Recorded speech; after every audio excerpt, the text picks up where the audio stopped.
Max had arrived, a whirlwind of untamed energy, from a pet store's closing sale. Jade, with patience and persistence, had tamed the feral kitten, but a shadow of the wild remained. It was a shadow that now manifested in a peculiar, escalating pattern. Newspapers started appearing on Jade's porch, not her own. They were delivered with an uncanny regularity, usually twice, sometimes thrice a week. Each one bore the telltale signs of a determined, if slightly clumsy, thief: teeth marks, crumpled corners, and a subtle, almost apologetic, air of mischief. Jade had no idea who the mysterious mailman was. Suspicion, like a persistent vine, started creeping around her heart.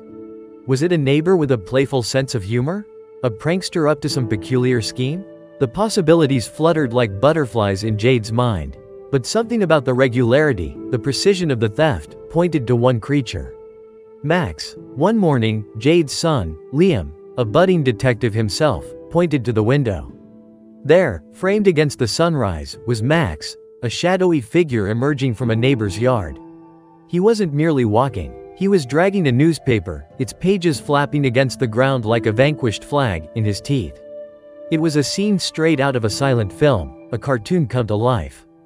Jade, her heart pounding a frantic rhythm against her ribs, watched as Max strolled back towards her porch, the newspaper now a trophy in his paw-like grip. The puzzle pieces finally clicked into place. "I always had a feeling it was him," Jade whispered, a mixture of amusement and exasperation in her voice. Max, the culprit, the celebrated newspaper pirate, sauntered up to the porch, a triumphant glint in his emerald eyes. He deposited the prize with a satisfied sigh, then rubbed against Jade's legs, purring like a tiny motor.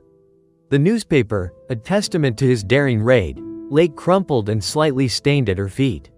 The newspapers continued to arrive. It wasn't a crime, but a game. Jade wasn't angry, just a little bemused. Max, it turned out, wasn't simply stealing. He was, in his own furry way, sharing his adventures with her, in a language only cats could understand. Each crumpled newspaper, each mischievous grin, was a secret message, a silent conversation between a woman and her extraordinary feline companion. Stealing wasn't cool, but when Max did it, it was just. Max. And Jade, for all her detective instincts, was more than happy to be on the receiving end. The suspense had ended, not with a bang, but with a gentle purr.